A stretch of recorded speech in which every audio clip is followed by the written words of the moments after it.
In the heart of the sleepless city of New York, nestled amongst the bustling streets of Manhattan, was an age-old pawnshop known for its remarkable collection of antiques and oddities.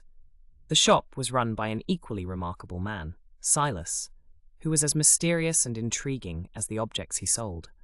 One ordinary Tuesday, as the morning sun cast golden streaks across the sky, Silas received an extraordinary visitor that would turn his quiet day into a whirlwind of adventure. Miss Audrey Hepburn, a spirited old woman with a gleaming twinkle in her eye, walked into the pawnshop clutching a case that seemed to buzz with a hidden secret. "I need to pawn this," she said hastily, sliding the dusty old violin case across the counter. "But mind you, I'll be back for it this evening." Silas nodded, noting the urgency in her voice. He opened the case, revealing a stunning violin with a rich, golden-brown hue. It seemed to hum with a melody, even in silence. Silas admired the violin, but was more intrigued by Miss Hepburn's anxious demeanor. "Certainly, I will keep it safe for you, Miss Hepburn," Silas assured her as she hurried out of the store.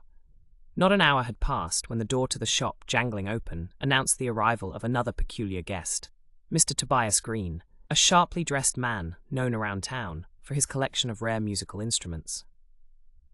"I heard a little bird tell me that a unique violin was seen entering this establishment this morning," Tobias remarked, his eyes scanning the cluttered shelves until they rested on the violin case behind the counter.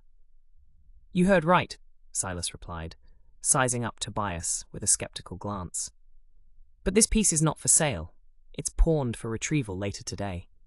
Tobias's eyes darkened slightly with disappointment, but he smiled cunningly. "I'll pay handsomely for it," he insisted, placing a stack of crisp bills on the counter. Despite the tempting offer, Silas shook his head, pushing the money back towards Tobias. "I'm sorry, the violin isn't mine to sell." Frustrated but unyielding, Tobias left, not before tossing a final, lingering look over his shoulder at the violin. Hours slipped by, the clock's hands inching towards the evening. The shop grew busy with customers coming and going, each with their stories attached to items they brought. Silas, though, kept a vigilant eye on the violin. As twilight descended and the promised time ticked closer, a sense of unease began to bubble up within Silas. Moments before Miss Hepburn was due, a sudden power outage plunged the shop into darkness. Silas groped his way to the violin, but as his hands met the empty counter, a heart-sinking realization dawned. The violin was gone. Panic set in, but so did determination. Silas closed the shop hurriedly and set off into the dimly lit streets, the possibility of confronting Tobias poking at his mind. Barging into Tobias's sprawling estate unannounced, Silas found him in his opulent music room, a gleeful smile playing on his lips as his fingers danced over the missing violin. "This is an 18th century Stradivarius," Tobias exclaimed. "A lucky find, indeed." "Luck had nothing to do with it," Silas retorted sternly. "You stole it, and I demand you return it."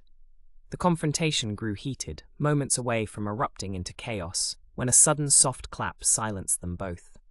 Miss Hepburn emerged from the shadows, an amused expression etched across her face. "Gentlemen, your faces were worth the orchestration," she laughed lightly, revealing the heist as a charade, a test of character for both men. Tobias, red-faced and embarrassed, apologized profusely, while Silas, albeit shocked, couldn't help but chuckle at the unexpected twist.